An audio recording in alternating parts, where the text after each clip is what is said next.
Welcome to the Clapper Racing YouTube channel.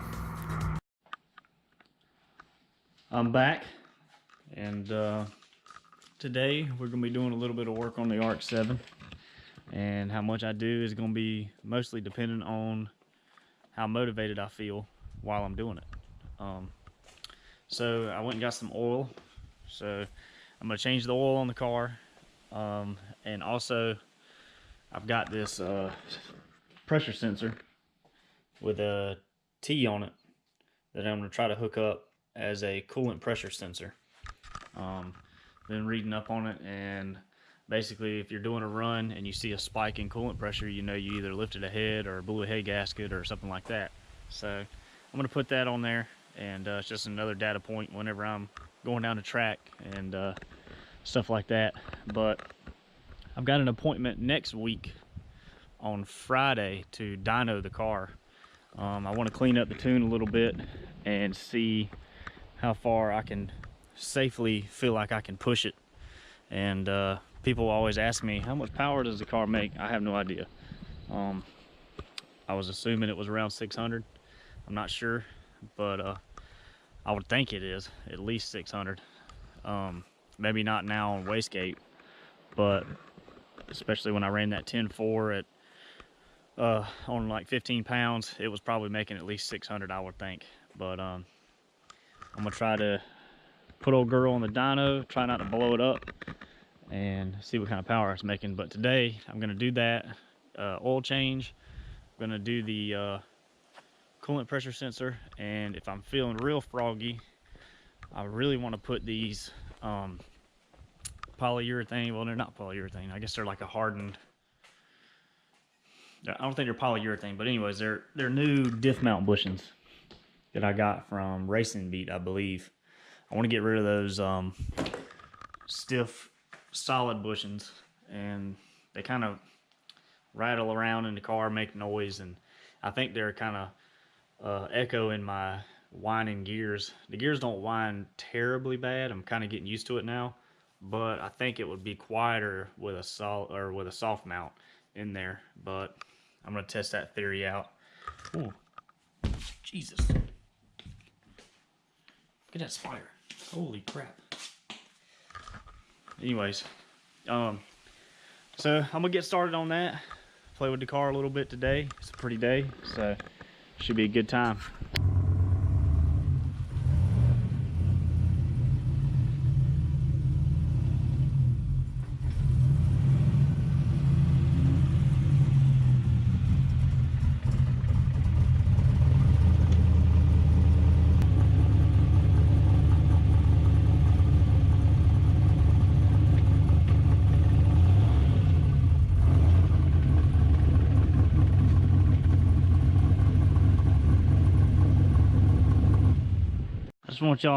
Just want y'all to look at the pterodactyls that I've got on this intercooler.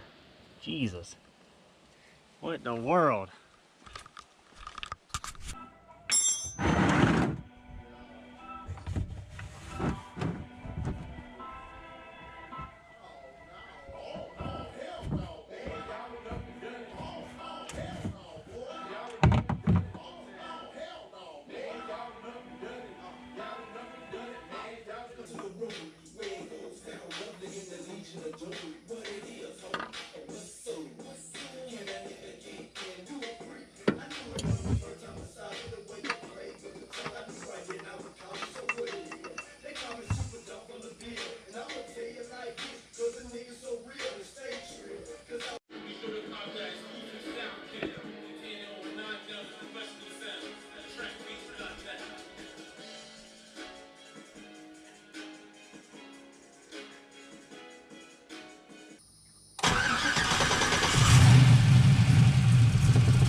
She got a fresh oil change now. I think that's the first oil change I've done in it since I've put that motor in here.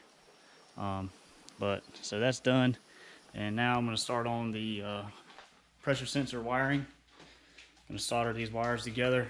I've got my helping hands here. So on these little generic sensors, I bought this from Amazon.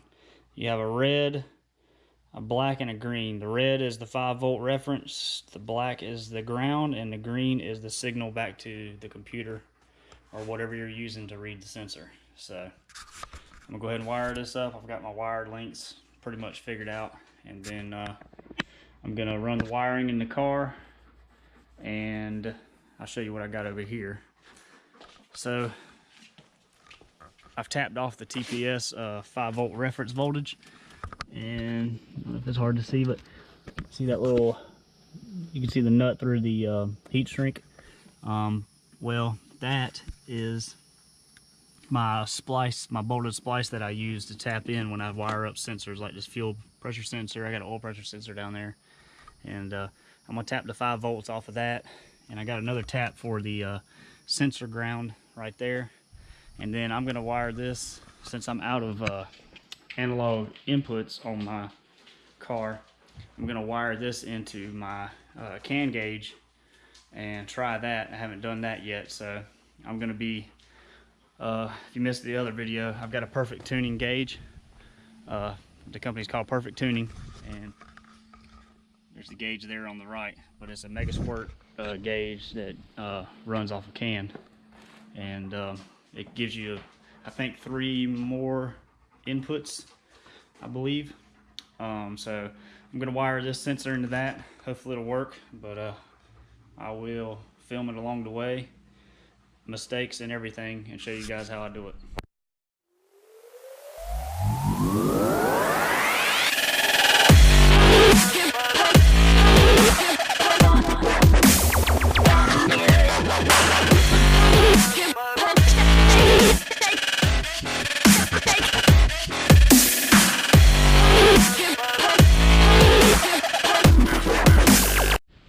So I got all the wiring tied in to the power and ground over here, and got the harness ran for the sensor up through here, and here's the connector. So I just got it sitting here for now, so it goes all the way back there. And I also have the signal wire that goes back to the computer coming in the car right here, and I'm going to run it over to the passenger side, pull it over there, and splice it into the Perfect Tuning gauge. And then I've got to put the sensor in the line here, and I got to drain the radiator a little bit to do that so I don't leak coolant everywhere. And after I do that, I should be able to hook up the laptop and get it going. Hopefully it'll work. I know these cheap Amazon sensors, they say like 1 in 5 is bad, and this is my 3rd one, and the first 2 were good, so hopefully this one's good. I got a new Race Quip helmet today, right here. I just showed up. The FedEx person, man, woman, whatever you want to call FedEx, I guess it was FedEx man. You know, in our diverse world we live in today with a bunch of snowflakes, I didn't want to assign any gender without it telling me what it was. But anyways, I got a Race Quip helmet here, and it's pretty sweet. That's my first step in being legal for a streetcar takeover. But I'm gonna continue on this junk here and see if I can finish up today. Got the sensor mounted right here in the T, got it plugged in, and also got the signal wire hooked up. I hooked it up to the white wire right here. There's 3 inputs to the Perfect Tuning gauge, so I just hooked it in there, and that should be good. So now I've got to figure out how to get it enabled on the gauge and in Tuner Studio. So I'll be stepping through that now, and hopefully it's not too bad. I think you just have to basically cut on the CAN ADC, which is the analog to digital converter stuff in the computer, and so it takes that 0 to 5 volts that the sensor is putting in and converts it to 1s and 0s that the computer can understand, and then it spits out a value and pressure that you can understand. So it's pretty cool. So I'm got the instructions here, and I'm gonna walk out there and try to get it working. Yesterday I left off getting the coolant pressure sensor in.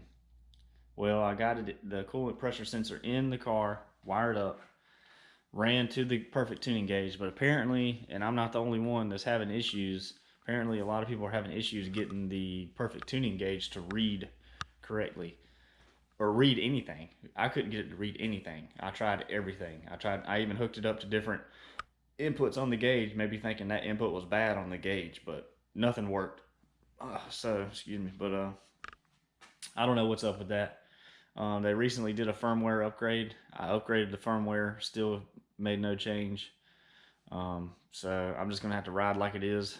I'm out of inputs and outputs on the Mega Squirt as far as analog inputs. So I don't know what I'm gonna do. I could buy a micro squirt input output for extra IOs. I may do that later on, but I'm not sure at this point. We'll see, but I got some stuff I can do today, so I'm gonna get started on that. Didn't really film any of it, guys, but I took the car to the track last night. All I was really trying to accomplish was I wanted to make sure that the dual wall bros weren't gonna suck the tank dry when I was making a quarter pass. I still got to do a lot of tuning on it, but I'll show you the time slips. They were not good, but I was kind of doing a really easy pass the first time on wastegate, which was about 9 to 10 pounds. Ran 1120 at 126 with a 169 60 foot, which isn't that great. And a second pass, I turned it up, ended up making about 17 pounds, but it was so rich that it was just falling on its face and breaking up, and it actually went slower. It went 1144 at 122, but it did cut a 160 60 foot. I did try to leave a little harder, but obviously, as you can see, it definitely went slower. My 330 was faster, but it went slower overall because it started breaking up not long after the 60 foot. But I stayed in it. I think the air fuels on the log were like 10.3, and which is way too rich. So I looked at the log last night. I pulled about 5% of fuel out of it, and hopefully that's enough to get it to quit breaking up. I try to keep it around 11 O's in boost. I like to keep it a little rich, but yeah. So she's doing good though. Didn't blow up, which is a good thing. And I'm out of E85 now, so I've got to go get some more E85. There's the barrels, so I'm gonna go get some E85 probably this morning. And I hit something in the road last night, and I don't know if it's toothpaste or what, but it's all over the car. It's all over the front of my trailer. It's all over like the bottom of my truck. So I need to clean all that mess off. But yeah, she did good though. Definitely room for improvement, but I was kind of upset about it last night, but got to thinking about it, and the car still runs. It's really not that big of a deal. I knew I was going to do just some soft passes anyways, and so it is what it is. Still had a good time, still had fun running it, and the car still feels pretty strong. It's not like it feels down on power or anything, so I was just, that T56 is getting really notchy. I probably need to go through it, but I'm just going to leave it like it is for now.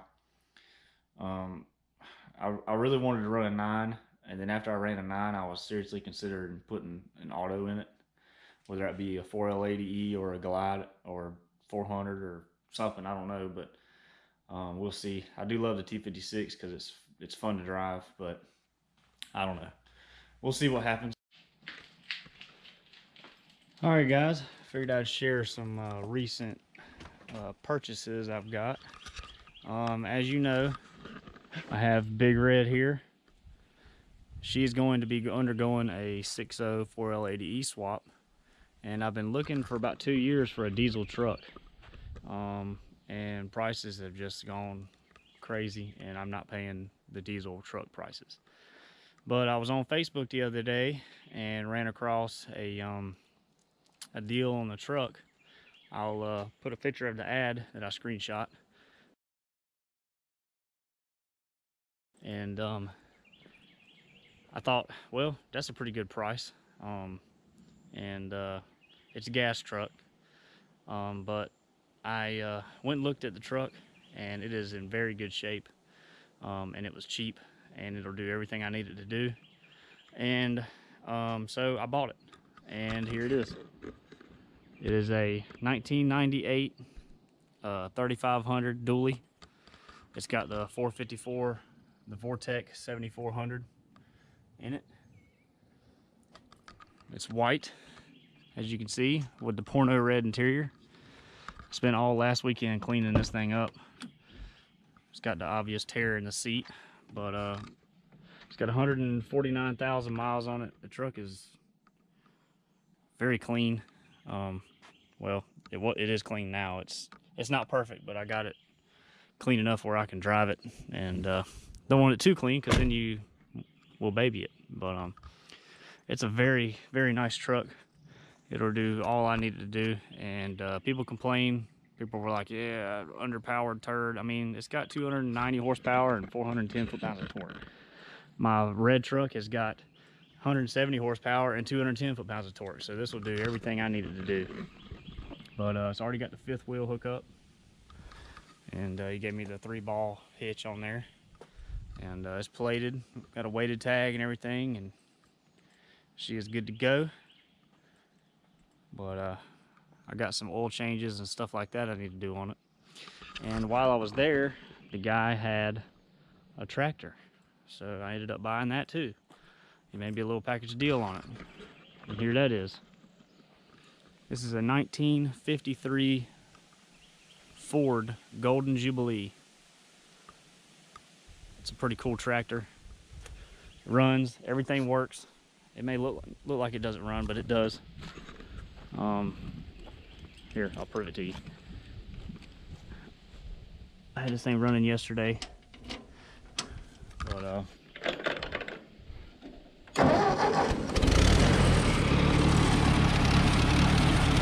she fires right up, just like a new one. Pretty cool. But I need to do an oil change in it. It's about time for an oil change, and I'm gonna do an oil change in this. I've got new plugs for it. I've got a transmission filter coming for it, and I'm gonna change the transmission fluid and filter. And that's really gonna be about it. The air conditioner does not currently work. I filled it up and used one of them leak checkers that I bought on Amazon, real cheap one, and it actually found that it was leaking right here and right here on the compressor. So I've got to order a new compressor. You can get one on Amazon for about 180 bucks. Delphi, just exactly what's on it now. So probably gonna order that, get the air conditioner working, and it's really gonna be about it. I'm gonna drive this thing till the wheels fall off, I think. I'm still unsure. I might pull the running boards off. I'm not sure if I like them or not. They're kind of handy, but I'm not really sure if I like the grandpa look. And if I pull the running boards off, I really want to pull this chrome trim off, but I don't know how the paint is underneath. It's probably, it doesn't look too bad there. It's kind of bent out on this chrome piece, but I don't know. We'll see. But first things first on the maintenance. And an update on this thing. It's been running good. I drove it to Raleigh yesterday, not yesterday. I drove it to Raleigh last weekend for rides and coffee up in Cary, which is about a 2-hour and 15-minute ride one way, and the car did awesome. Still on E85. They got E85 stations up there, so I was able to fill it up before I come back with E, and it's running great. I got a few things I'm going to do to it before I take it to Streetcar Takeover, and that's really about it. I'm going to drive this, pulling that to Streetcar Takeover, and hopefully I can have the air conditioner fixed by then, because it's going to be hot. But I would like to take the car back to the track again and get it where I can run about 20 pounds of boost without it breaking up, I've got it on 17 pounds right now, and it's doing pretty good. So sorry that was a long kind of ramble, but I wanted to show the truck and the new tow truck. And I just washed old girl here, and hopefully soon I'm going to get started on this thing. Probably going to be after Streetcar Takeover, because my main focus is that over there. So I'm gonna get started on this truck, on maintenance, and I'll try to film as I go. Draining the oil. Pretty dirty under here. Probably need to do a little pressure washing. But got a Wix filter that was on it, so it looks like somebody at least had a decent filter on it. So I'm gonna, if I can get out of here, get too over this. But yeah, I'm gonna keep on trucking along on this thing, get her some fresh oil in, and see how she likes that. Put some plugs in the old big block. Had AC Delcos in it. They don't look original. They definitely look like they've been changed. But putting some NGK TR55s in here, and hopefully it'll be good. Got some fresh spark plugs in her. Running good. I think I'm going to change the fuel filter. I don't have one, but I'm going to go get one probably, and keep on trucking. Alright guys, I got the spark plugs done, got a fuel filter changed out, oil change done, and as you can see I've got the welder.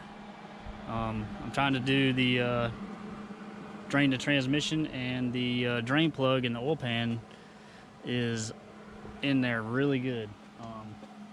Somebody who did the maintenance on this truck had a really heavy hand. I could barely get the oil filter off, and the drain plug was tight and on the oil pan, and this drain plug's tight, and the fuel filter lines were ridiculously tight. So I don't know why people think they have to wring the life out of stuff whenever they tighten it up, but that's how this truck was. So I've got the welder out. I'm gonna weld a nut on the bottom, this nut here. I'm gonna weld a nut to the drain. It's a Torx bit, so I'm kind of like rounding the Torx head off, and so I'm gonna weld that nut on there, see if I can get it going, and start draining this thing, and see if I can get this transmission fluid changed. And if I can do that, I'll pretty much be done with this truck for right now. Like I said, I want to change the AC compressor and get the AC going, but other than that, she's pretty much good to go after this.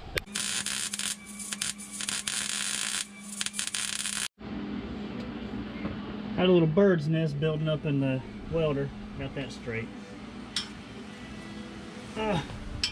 See if I can weld this any better.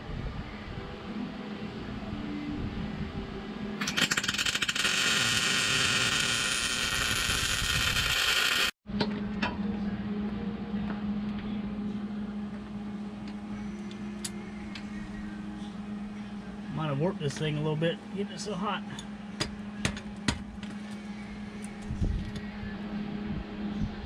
Break right off, watch. Yep. It's just spinning the nut. Spun the nut right off.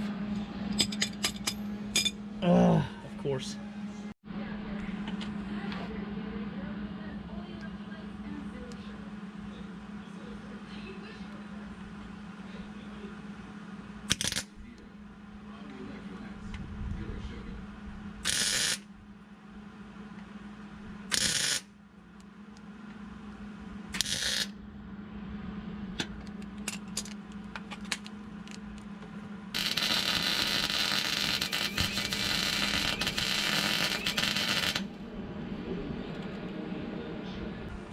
Alright, so that was plan B, welding that nut on there, or that socket, I mean. Hopefully that sticks. If not, pretty much give up. This is aggravating.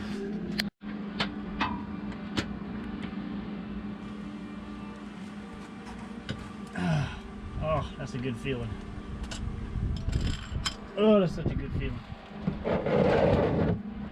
Now, bring this freaking fluid. Thank goodness. Ooh, it's gonna be hot. I know it's gonna be hot.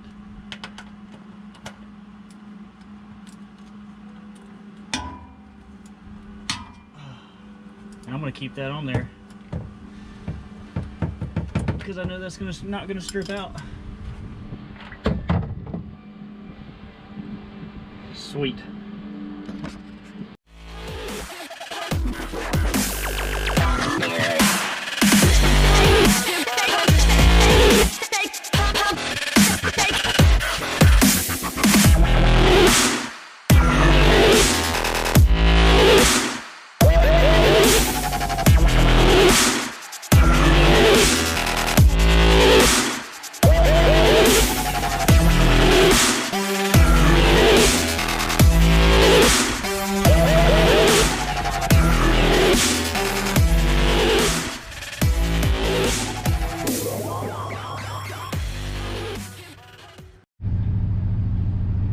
Hauling the trash off an old girl. Seems to be running good. All the little maintenance stuff I did to it. Plugs, new oil, transmission, filter, and fluid. So running pretty good. And I appreciate you watching, guys. It's probably gonna be it for this video. I've got a little hodgepodge of stuff going on, kind of unorganized, but I got the first of the video probably where I'm gonna be wiring up that coolant pressure sensor that didn't work because of the perfect tuning gauge can't read inputs. So that's kind of crappy, but anyways, I'm gonna put the video up. Maybe it'll help you somebody else wire up a Mega Squirt 5-volt sensor one day. But I appreciate you watching, guys, and there will be more content coming up on me getting the RX-7 ready for a street car takeover, and maybe another track night before then. Thanks for watching.